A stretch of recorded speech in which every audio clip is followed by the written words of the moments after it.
right, what's up, everybody? I am Scott Smokin SIlz. This is the Ref Room, and we are joined by our referee-in-chief from the Chicagoland area, Brad Baumruck. Hope everybody's doing well. How about yourself, Brad? I'm doing good. I mean, couldn't we get some nicer weather to, get going here in like October? I know it's supposed to be getting cold out and everything, but it's just been miserable here. It's been wet for sure. They said that system is just hanging over us. So I think Wednesday it's supposed to actually get back to almost 70 degrees. So I think we've got a few good days in store. But who cares? Because we're in the building all the time anyway. It's just a case of getting from point A to point B. So it really doesn't matter. It's cold in the rink, and that's the way it is. Scott, I didn't have any games Saturday because mine got canceled. And, well, I got up and the Lord had some different ideas for me. I guess I got to change my sub pump, so that was an exciting Saturday afternoon. I think going to the rink would have been better, but it's done. I would agree with that. I would agree. Definitely. So let's talk. We always try to start the show with a little NHL action here because, we all got pretty excited after the Blackhawks won their opening game against Pittsburgh. That was really cool. The Bedard era has begun.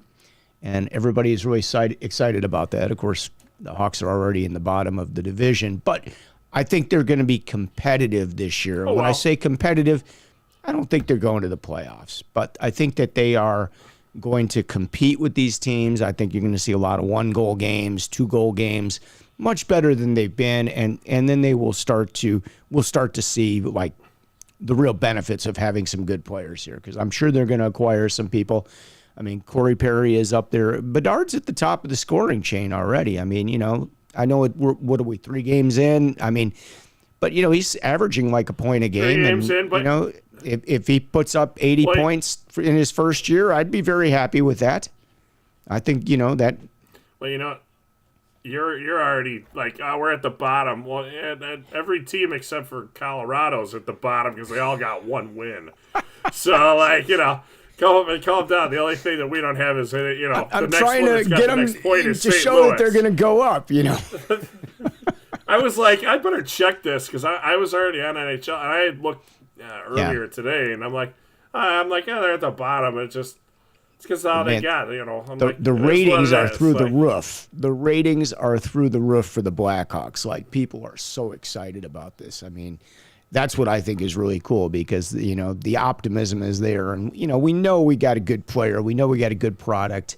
It's just a matter of time. It's development. And, that's what we're going to talk about today because we were going to talk about, like, the development of officials and some of the things that we see. I think that's what we're going to call it, but I think it's more the errors that we see over and over again that can be easily we could fixed.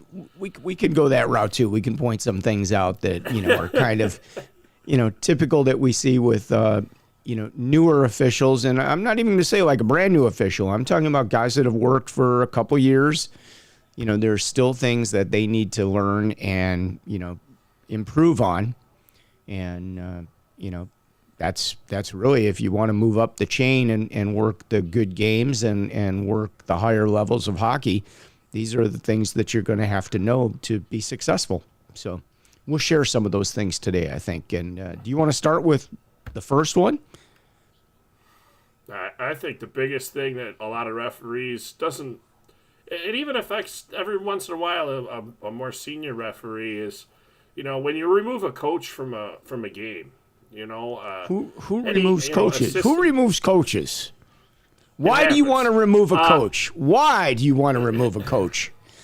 If he's getting beat out there and suffering, don't you want him to continue to suffer out there? Do you really want to remove him and give him like the night off? Or, I mean, I don't know about you. I don't gas many coaches. I can't even remember the last time I gassed a coach. I can't even remember the last time I teed one up. I might not threaten a couple times, but. Are you reffing tonight? No, why? You got somebody in mind for me? No, Men's League doesn't have any coaches except for a few teams. Good luck. No, but the one thing is let's not get on to where coaches should be removed. They should be removed for certain reasons. That's where they're going above the top. I've already been penalized once, and their actions continue, so we remove them from the game. The one thing that we see is over and over again, referees getting themselves into these situations to where coaches make accusations about them that, we're lucky with Live Bar, and a lot of the time we can hear it. And there's no such thing that happened or, any video that we could do anything about. But when you eject them and they have to walk across the ice, why are you near them? Yeah. Like, why are you within, 4 or 5 feet of them? I get that they're leaving. They're not on skates, okay? They're on their shoes. They're not going to come chase after everybody. If they don't leave, okay, then you're going to have to go by them. If not, and they're yelling and screaming, but you're 50 feet away, guess who it looks stupid on? It's not the referees. They can't be like that you said something to them.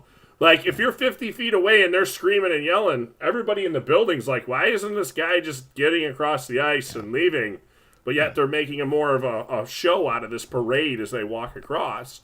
And, referees, unfortunately, get caught in it. And I think it's, they want them to leave. They're worried that they're going to fall. Other things. But I don't think they're worried that they're going to fall. They got over to the bench the first time. They'll find their way back the same way they came, okay? Well, actually, it's safer because the Zamboni didn't just put a fresh layer of water down, which is when it's really slippery.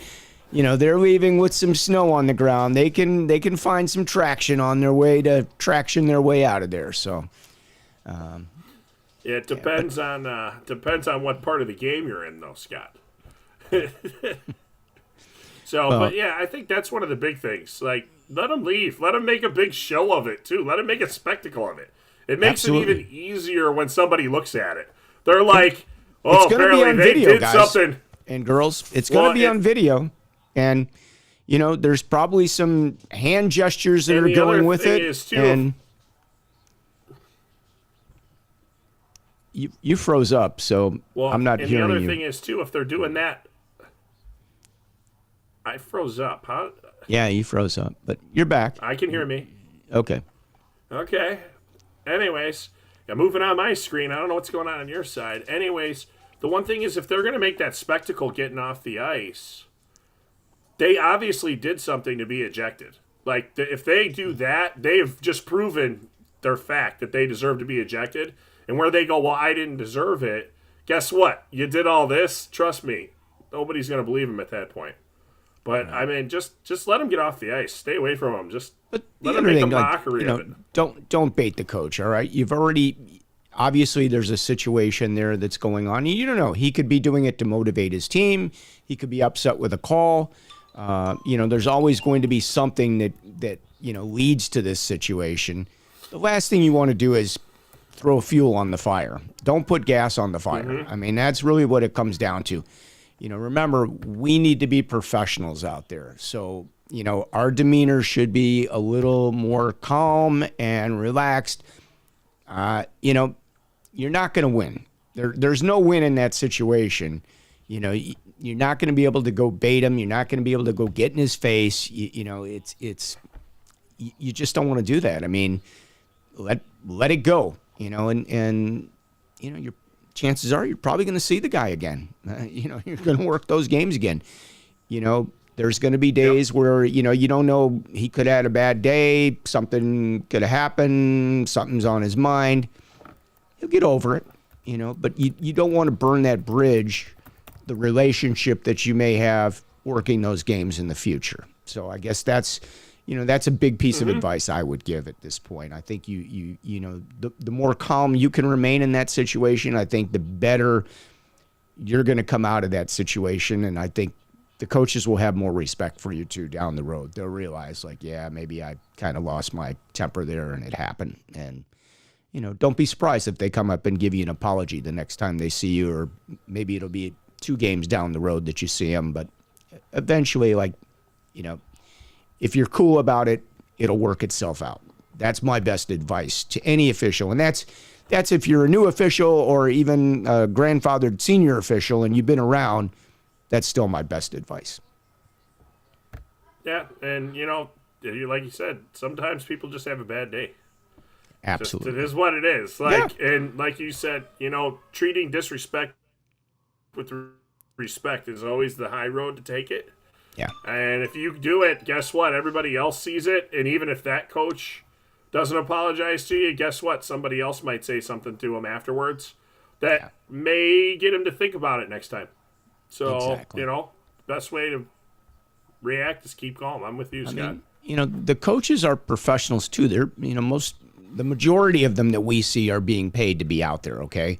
So, they should feel like they are responsible to have the professional demeanor that we have as well. Just, we're out there, we're supposed to be professional in the way we do things. And I think that I'm sure their organizations would expect them to be at that same level as well. So,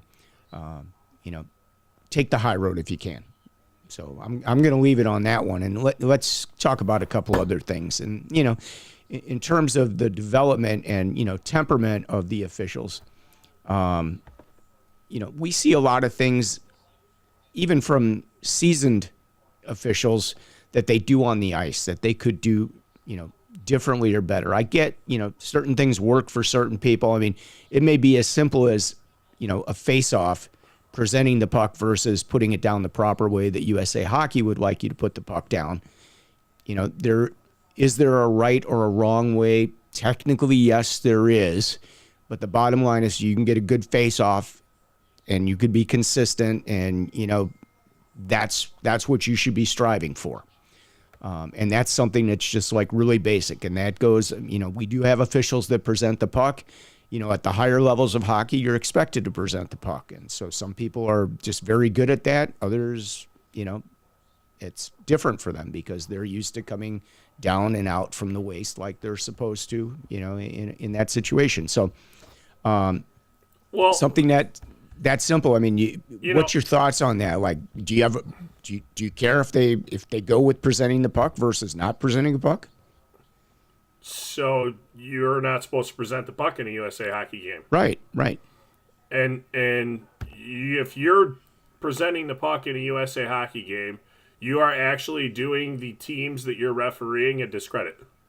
Because what's going to happen is when they go to districts or when they go to nationals outside of our areas, right, everybody's going to not present the puck. They're all going to drop it the USA way. So if these players are only seeing us presenting the puck in our local area, which we should not be, they're going to get in and they're going to be at a disadvantage because it's going to be different for them.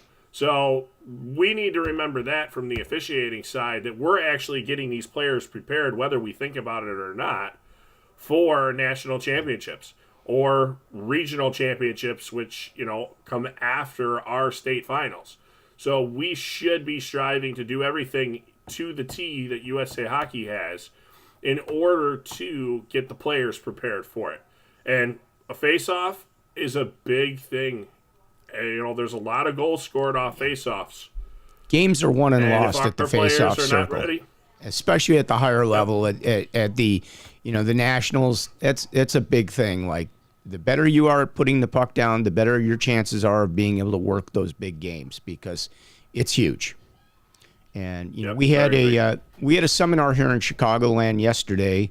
I had the pleasure of being on ice, and that was something that I was trying to explain to some of the newer officials that were coming out and doing this for the first time, because it's very interesting to watch them try to drop the puck the first few times that they do it. And you have players that are playing varsity hockey at some really good very good schools, and some higher level hockey that come out there to want to become referees. And boy, they, it's kind of a struggle to put the puck down. And the first thing is like, oh, you thought that was really easy, didn't you? And they're like, yeah, like, this is surprisingly difficult to do.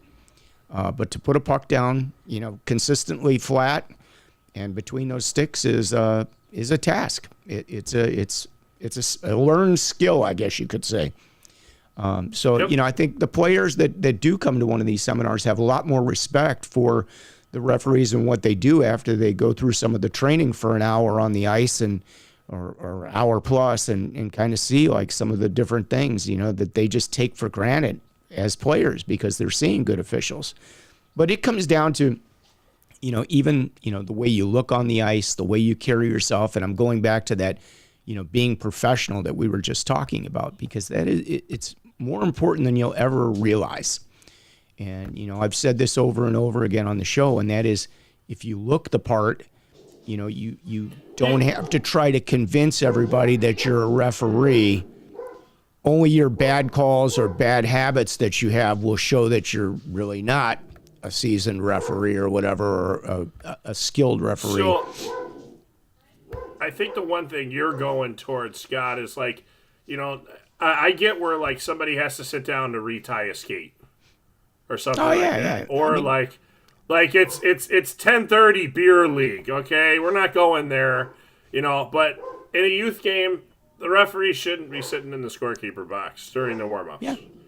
That we should be out on the ice counting the players, saying hi to the coaches, making sure the score sheet's in order, taking notice if there's a piece of plexiglass missing in the rink.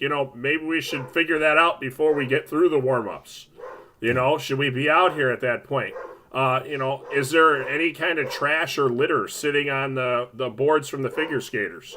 Sorry to say, figure skaters, they're the ones that leave the stuff out there. They leave skate guards and things on the dasher. Tissues. Yep.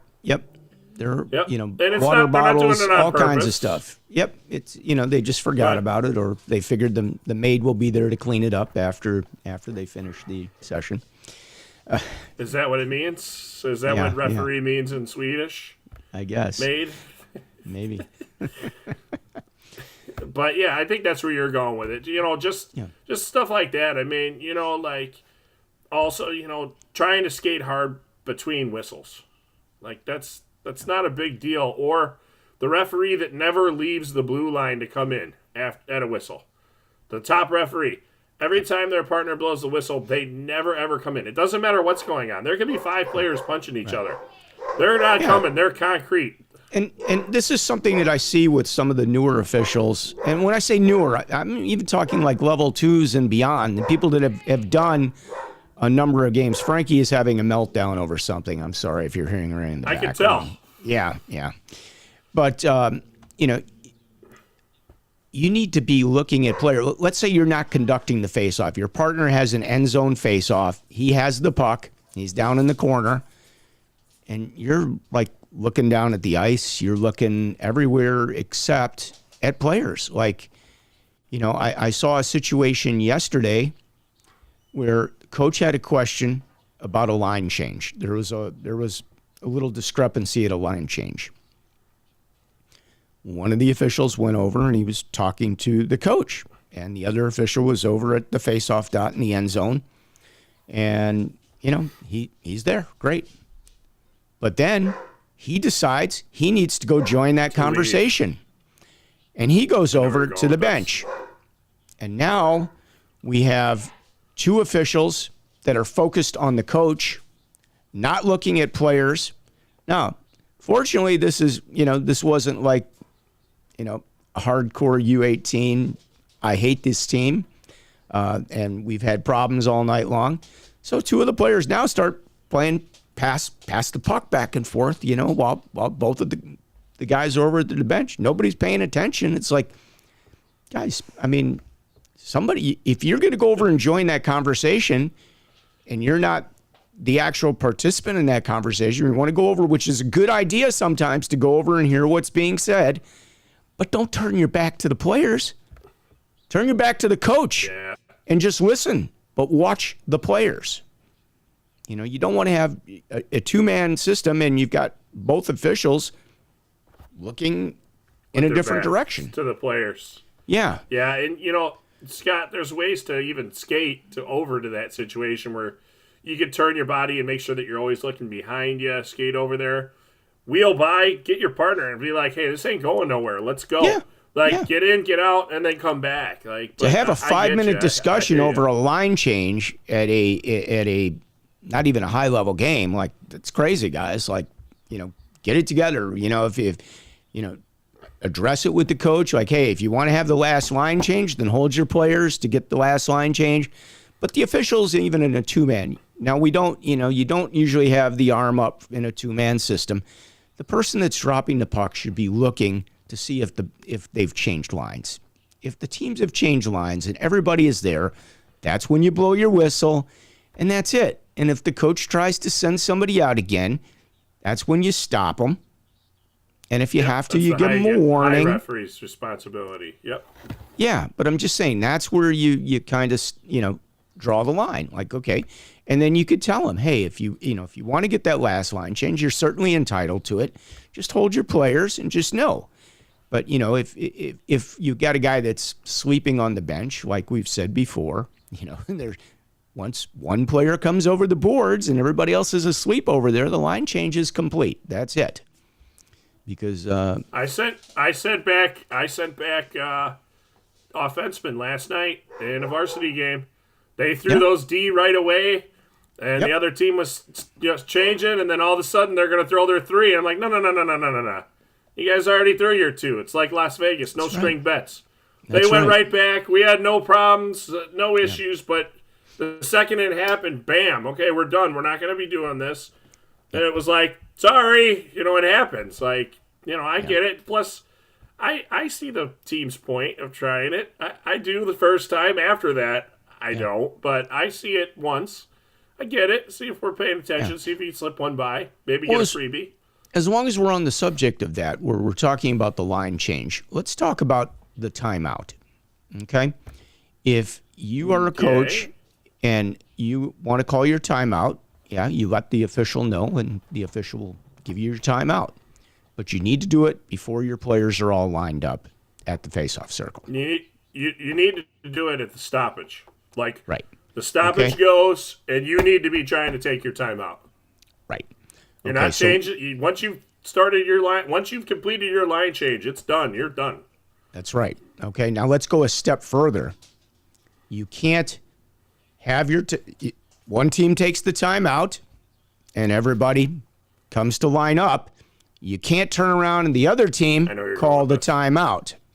That should not be granted at that point. If they want to take a back-to-back timeout, back timeouts, they should have to, they are supposed to call it much sooner than before the players come out to line up, okay? Once they've lined up again, the other coach can't call timeout, okay? I've seen this before. So I just want to make everybody aware of that so you guys understand what that is. And, that's something that is a mistake that we see from time to time. So, that's another thing I want to cover. The other thing I want to cover, for a lot of the officials, let's talk about what flat backing is on the boards. Because you do see that. Go right ahead. I think a lot of the guys understand that as they become more involved in the higher levels of hockey. And flat backing is when your back is basically square with the boards. You're 180 degrees. You're back to the glass and the boards, and you're like up against the boards. Here. Yeah, there you go. You want to try to be what we call it, a 45-degree angle. You basically want to be facing play at all times. So as the puck moves, you move with it. If it goes back and forth, your body is going back and forth. It's here to here, whatever. And you want to be a few feet off the boards. You don't want to be up against the boards because where do the players put the puck to move the puck? Along the boards. So if you're staying off the boards, 3 to 5 feet, 2 to 3 feet even, you got a better chance of not ever being hit by the pucks. They're going to go by you. You're not going to be in the way. Somebody put the best. Scott. Somebody put the best. Yeah, advice. exactly. And I was trying to stay away from that, but you know what? I'm going to put it up anyway because they put it in the comments. So this go right is ahead. what we call it. It is called pee on the puck. I know people don't like us to say that, but that's what it is. If you were going to pee on the puck, you would be facing the puck at all times in order to pee on the puck. And that is exactly the correct terminology that we use. And I was just trying to be in other words, you should always be 45 degrees and be able to look at the puck. Right? Exactly.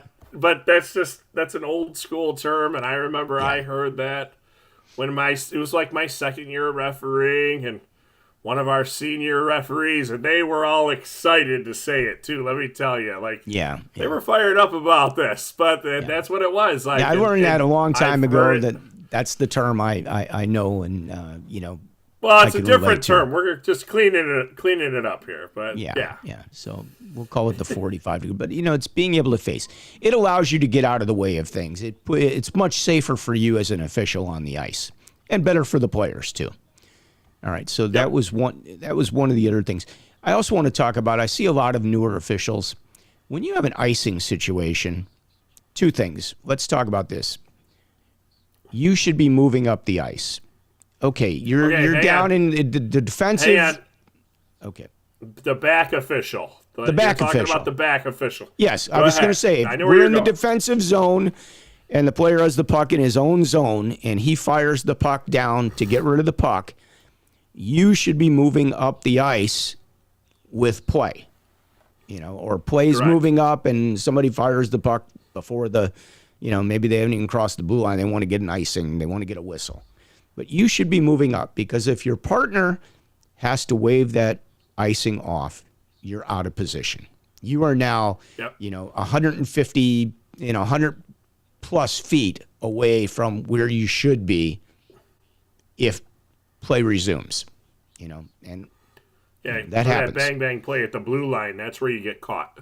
Yeah. To where the offensive team gets down there and they pick up the puck, or the defensive team picks up the puck, and you more commonly see it where the defensive team kind of just, I don't want to use the term, but they very lightly try to clear the zone, and a defender coming across the blue line basically at the same time catches the puck. And now you're 60 feet away at the far other blue line, and you're like, and your partner's all the way down at the goal line because they had to get down there for the goal line.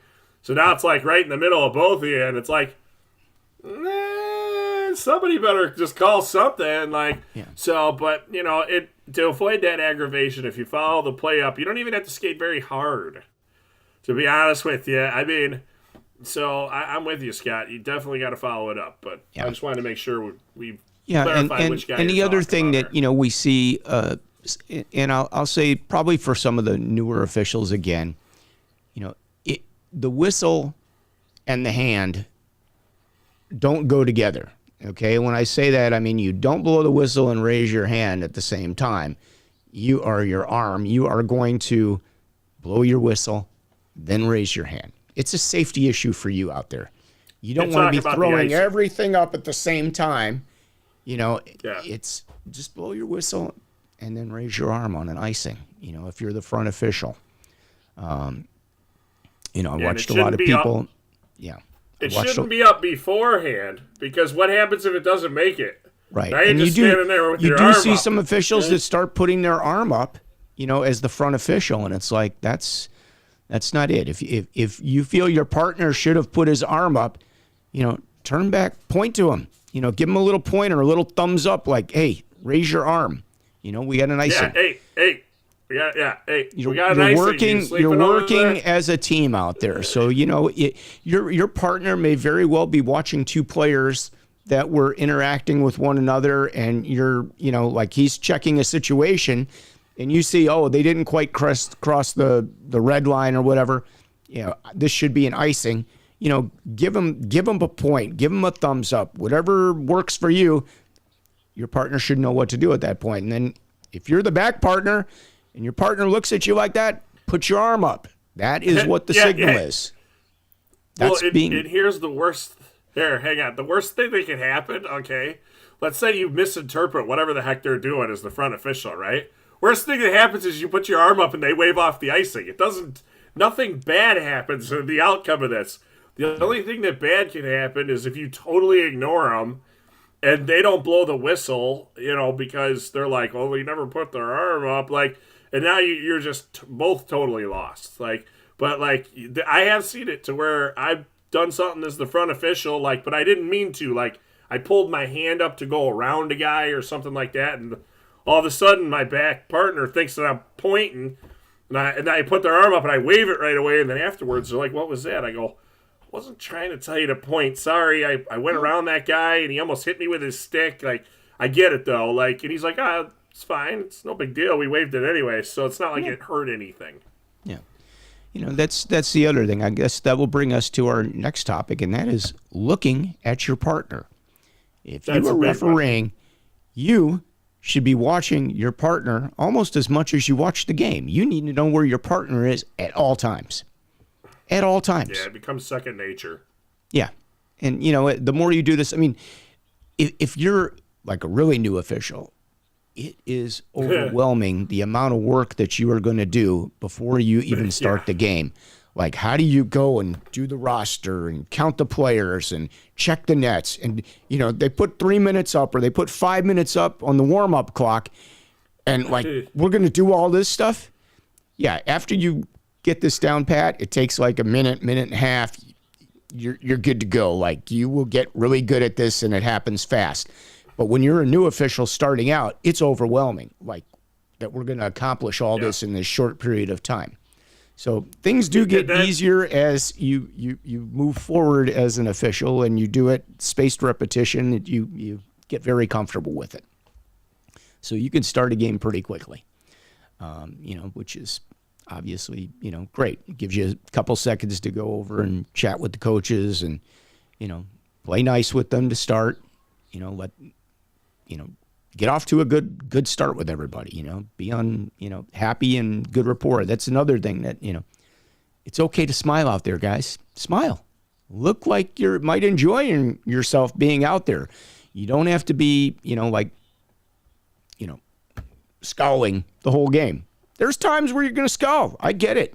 You got a situation you might be not happy about, like you might be scowling a little bit, but, there are other times, it's an icing. It's okay to smile. Like, you can smile. It's an icing. It's not a big deal. It was a trip. It's not a big deal. I'm like, okay, it's a parking ticket, basically. It's a 2-minute park or a minute and a half parking ticket, whichever division you're playing and what they're playing for penalties. But, it's okay to look like a human being and be approachable out there. But if you are, looking angry the whole time out there, and that could be just, resting face. Make an effort to try to, once in a while, clear it up. Like you're kind of happy out there. I just think it makes it easier for you doing the games, and I think it's easier for the coaches to try to approach you if they do have a question or a situation. It won't look as intimidating. So, little advice. And why don't you cover, like, if you do have to go over and talk to a coach, why don't you talk about the psychology of that and what we should do? Keep it short, keep it simple, get to the point, get out of there. That's the best advice I can give you. There's no reason to beat around the bush. Be pleasant, but, it's one of those, you want to go over there, get it, and have them remember you, but not really remember you. Like, you came over, hey, I got, what did you see here? I saw this, blah, blah, blah. See ya. There's no reason to sit and go in circles. Yeah. Because if you're going in circles, you're not getting anywhere. You're just delaying the game. Now, there are coaches that'll do this. By the way, just a little cue for people, because they don't have a timeout anymore. Guess what? They're going to stand there and work you for the timeout. You just gave them a free timeout. They wanted to rest their guys. You got to be aware of this type of stuff. But, the players, or not the players, when you do go over and talk to the coach, number one, have them get off the bench. Nothing looks worse than you're trying to talk like this to a coach that's, already 6 feet above you. And standing I'm pretty tall, towering so over you like you are just a little peon on the ice. Well, and what happens when, like for myself, I'm pretty tall. So a lot of them, when they come down, I'm a lot bigger than them. So now it looks very reverse. Also, too, there's certain ways when a guy is really, really, really upset, you don't want to have a conversation with them in the middle of all their players. Pick a side of the bench. Have them come to one of the sides so that they aren't doing this with 50 other people listening to you. Get them on one side or the other. They can make a clearing so that you guys can talk, right? Like, it doesn't help, because then a player says something, then he starts yelling at his player. You may say something bad. It just makes for a bad opportunity. So, get them to come down, get them to come over to you. Be as pleasant as you can. If they are just over the top, sometimes you just got to sit there and let them vent. And then when they're done, be like, is it okay? Am I good to talk now? And then tell them what's up, and then you're gone again. So and we're there to answer the question. A question is not, you suck. That's a terrible call. You shouldn't be doing it this way. that's not a question. What is your question? Did you have a question? Why was that an icing? Why was that waived? Why was that icing waived? Or, why was that called a certain way? That's a question. Why did the face-off take place at that location? That's a question. That's a fair question. That's not a, just yelling at you to be yelling. I mean, sometimes they're doing that to get their guys fired up on the bench. It happens. But, questions are cool. Like, you get a question, give them an answer. If you feel like you made a mistake or you realize it, it's okay. We all make mistakes, but it's going to go a lot further if like, yeah, dude, I blew that offside. Yeah, totally. My bad. One of those, it's over. The conversation's done, man. I mean, honestly, they're not going to like, oh, okay. Yeah, cool. What else am I going to say? Yeah. Hey, yep. The puck was free. I couldn't see it. I was on the other side of the goalie. Everybody had their head down. I thought we were stopped. I thought we were done. The goalie had stopped. The players had stopped. I can't see the puck over there. Yep. Okay, that's fair. It may be he's probably got the bench view that shows him that the puck is free, and you're on the other side where, you got everybody in front of you and the goalie's in front of you and his hands are, you can't see the puck. It happens. But, those little things, hey, yeah, you're right, coach. My bad. Move on. Just don't make a habit of it. That's the trick. Like, if it happens once in a game, that's cool. But if it's happening over and over, check yourself. That's probably not a good thing. If it's happening once in a game over and over and over per of your games, yeah. That's a problem too. You need to brush up on your rule knowledge. The other thing is too, Scott, if you're standing in the corner when that play happens by the net and you haven't made any effort to get to home base, you need to stop that too. You can't be in that corner buried because you can't see. Well, that brings us to another great point. Let's talk about the, like the golden triangle and the movement. For those of you who don't understand what the golden triangle is, it's basically kind of an angle. Triangle, Scott. Yeah, a triangle in the corner. I don't know how to describe it without having, like a rink diagram to point it out. It is a triangle, obviously. That's why it's called the golden. It's from home base, okay, on the goal line. So, but they don't know where home base is. So tell people where home base is. If you're not a referee, you don't know what home base is. Home base is approximately halfway between the post and the dot of the face-off circle in front of you. Kind of where the hash marks would be, but back just below, between the goal line and the circle. And everybody's home base is different. Mine's a lot closer than a lot of other people's. That's all your comfort, your skating ability, where you want to be, and also if you feel like almost getting killed every once in a while. That's just the way it is. So it goes from home base, which is then the X, okay, of the triangle. It goes across to the hash marks of the circle. Then the Y goes up to the hash marks, and then the other one, whatever that is, the N or whatever, you know what I'm talking about here. This is starting to sound like a math class, okay? The fastest way to the net from those hash marks. That's the way. And those are the ways that you want to move in order to avoid play. I mean, we can talk about that another day. I think that'd be a better thing. But we probably need a diagram to kind of show that. But the point being, like, you don't want to be in the corner deep all the time. You need to be moving. Thank you, Chris. What's that? X, Y, and Z. He's got it. X and Y equals Z. He's got it. Thank you. All right. Well, here, let's do this. Chris put it up. There you go. X, Y, Z. Chris says Z. That was probably the spot. Yeah. So. Yeah, that's the rate. No. That's the other line. Yeah. I couldn't think of it. So, yeah, you definitely want to be moving out there, guys. You don't want to be just stationary. And I see some refs that just stop and they just stay there. It's like, you should have your feet moving. The safest thing you can do, and it took me a long time to learn this when I first started out. I got clobbered a few times, especially as a linesman if you're working in a 3 or a 4 man and you're into that blue line. You you can skate circles, small circles, to keep your feet moving. That way, when the puck comes up and somebody's coming at you, you're moving. It's easier to get out of the way. If you are flat-footed and you were just in a stop motion, you're no motion.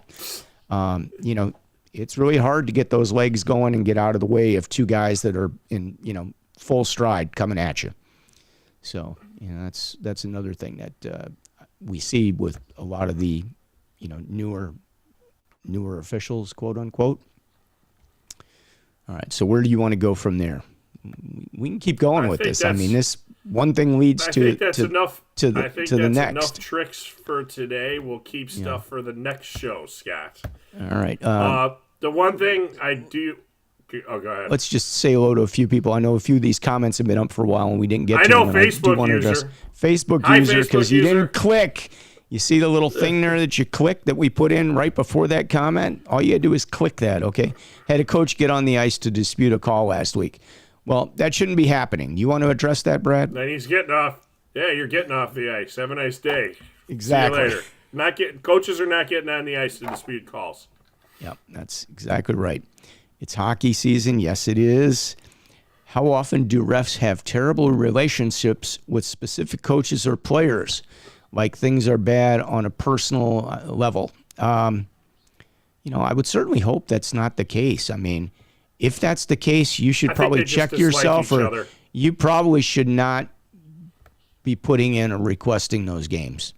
It shouldn't be that way. If you know you're not, if you know you're not wanted, don't go there. Do yourself a favor. Nothing good is going to happen from being there. There's lots of games out there. There's lots of rinks. If you know it's going to be a miserable day for you if you go do that person's game, don't do it. Just don't put in for it. There are some coaches that are a little more challenging that, are a little more aggressive with their questioning or their behavior with certain referees. And I could speak for myself. I know you can put 2 refs out there or 4 refs out there, but I'm going to be the one that they're going to be talking to. I don't care who's out there. Trust me. I'm going to be the one. I don't even have to be on that side of the ice. I could be in the locker room. I'm still going to get, when it comes down, I'm going to be the one they come talk to. Watch. Yep. And I don't know, I'm okay with that. I mean, I'm here. I'll take care of my partners or my partner, and I'm happy to deal with it because it doesn't bother me, man. I'm used to being in front of people and talking to people. We'll work it out. They may not be happy with the way it works out, but we'll work it out. That's all. Again, so that's just, something to keep in mind as you guys are out there working in some tough situations. There, some games are more emotional. There's more on the line. You may not even know what's on the line for that team. Like you're showing up to the game, but they may be moving up like to another division. Maybe that was a seeding round or something like that, and it's a chance for them to play at a higher level or something. You just don't know what's on the line, so use caution with that. Landon, what's up, buddy? He says, "What's going on? Always glad to see you on the show. Appreciate you." Hey, Scott, that is so. If you check out that graphic there that he's got going on, that's the same kind of graphic that he had on the NASCAR that ran in Texas because he won a contest. They took his art scheme and put it on a NASCAR down in Texas. No kidding. So you know. Well, I'm going to give him a shout out on this anyway, Landon. If you're watching, I'm waiting for my bag tag because he had a really cool Iowa bag tag on his ref bag. And I was like, "Where'd you get that thing?" He goes, "Oh, I made them." I'm like, "Well, here's how to spell my name correctly because I want one of those." So I'm waiting for it. So next time I see him at the rink, hopefully he'll have it for me. But yeah, he's really good with that sort of thing. So awesome, man. Appreciate you. And that's another one of our younger officials that has really moved up and come a long way in a very short period of time. And it's really great to see some of the guys that really get into it and want to do this. Terry, what's up, my friend? How are you? Always great to see you on the show. Appreciate your being here. This must be Alan. There it is, Alan. How's Frankie doing? Frankie is awesome. You could hear her going crazy earlier. She's been busy. She woke me up very early this morning because when the lawnmower comes, the guys that ride around on the lawnmowers do the park next door, and it drives her crazy. So I had to get up with her. So I'm going on no sleep. Brad, can you address pegs in squirt gameplay? Hey, that's a great one, Terry. And I'm glad you brought that up because, AAA wants pegs. Central States wants pegs. It was in the email that went out. Well, address it so everybody else knows because they may not have seen their email. I'm just saying, it was in the email. But anyways, so the stance on AHI used to be that anyone that was in a non-checking classification, so squirts and below at that point, this was before Pee Wee switched over to non-checking classifications, I'm just stating this, they have changed their stance to the USA Hockey stance. That if they feel that it is safe for those players to use it, they can use it. One league, and particularly here in Illinois, the Central States League, has it written into their rules. If you're questioning any rules in Illinois right now for any of the various leagues or my hockey tournaments, we just got that posted up there, they're all there on IHOA.com. Every single league rule, period, ice cut, cork, overtime, they're there. They're on IHOA.com. We got it from the leagues themselves. So they are there. They are correct for the 2023-24 season. We did a lot of work Kudos to you for getting that done, my friend. That is something that we have been looking for a long time. So that awesome. was another official that did the work, but I'll ask him if he wants credit for it. He'll probably tell me no. You know who it is. I know that. So I can guess. He's not one looking for credit, I don't think. Okay. Some coaches I don't say a word to. They don't deserve my time. Sorry, not sorry. Okay. At the end of the day, can't we all just get along? I mean, that's really what it comes down to. I mean, I know some of these guys are way more difficult. There are a few of them. It's just the way they are. Somehow, some way, you rub them the wrong way or they rub you the wrong way, whatever the case may be. Some ways, sometimes you just have to coexist. Yep, exactly. You're both there and you got to get to the end. That's it. Smile, go over, shake their hand, get their roster, and get away from them as fast as you can if you have to. That's just what you do. You just move on, and then you just deal with them as the game goes on as best you can. And, they're going to whine and cry. And, if you're a coach, you're really not doing yourself a service or your team a service if you're going to do that. If you're going to question the same thing over and over, or you're questioning, pick your battles. That's what I would tell a coach.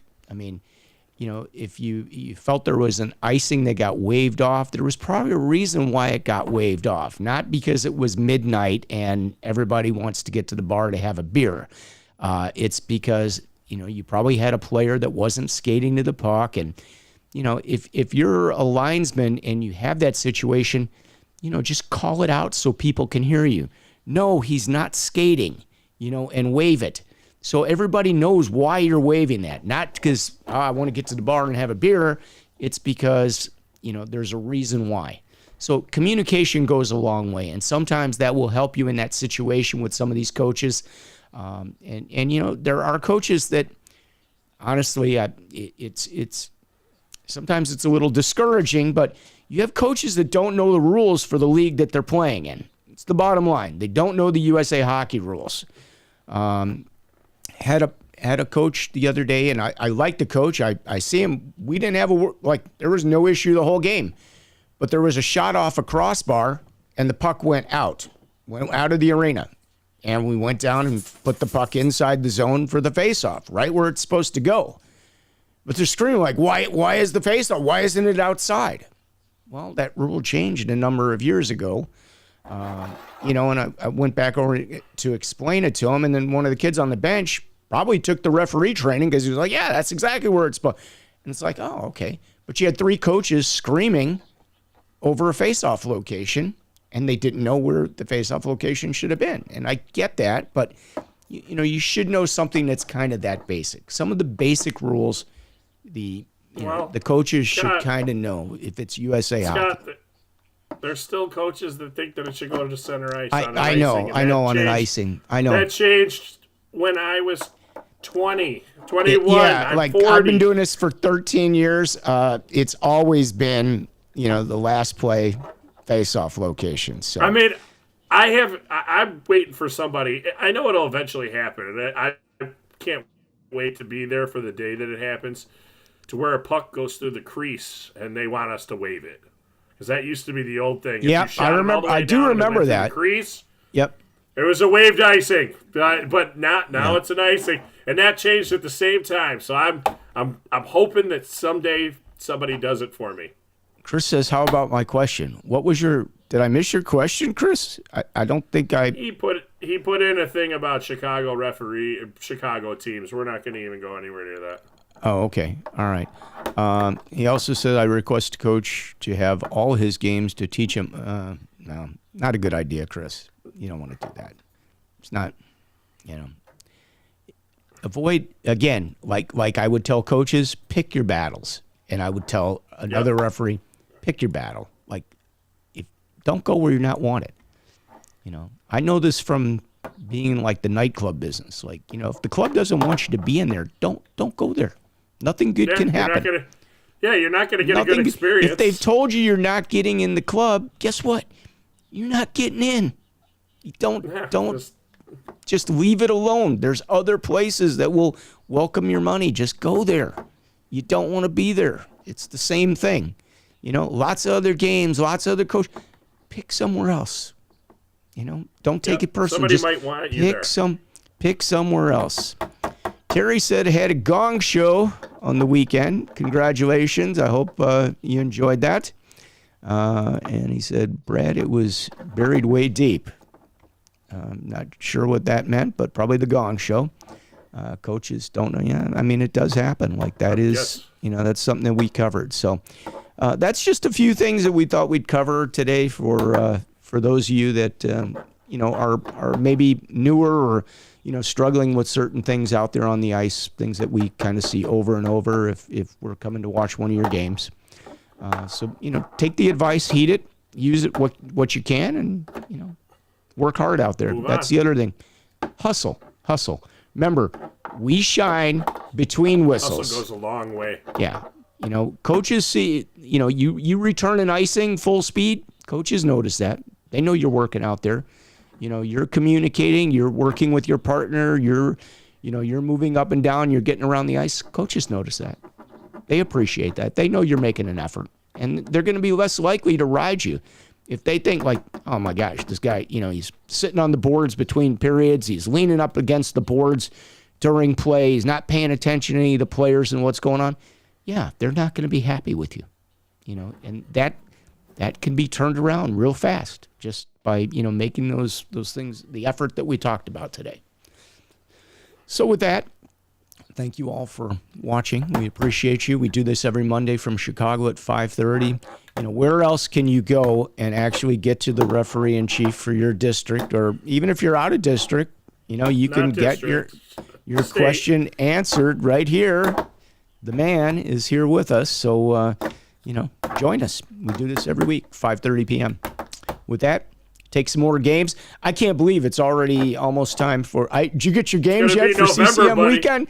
Yeah, World Invite. The games have already going out, so it's going to be here before we know it. And that's like it'll be here. We talk about it, and then it'll be gone. 3 weeks, Scott. Yeah, I know. 3 weeks. I know. Scary. I got a game tonight, so I'm good to go. Yeah. All right, man. Well, stay safe out there. Have fun. And we will see you next week. Appreciate your being here. And Terry said, got my invite games. Yep. I got mine the other day. And unfortunately, I only get to work one day. Normally, I work all three, but I've got a show I'm going out of state for, so I'm going to only be able to work the one day. So I'll pile a few of them in there in the morning, and then I'm on the road. So that's it. All right, from Chicago, thanks for joining us, everybody. See you next Monday, 5:30 from the Ref Room. Peace out, everybody.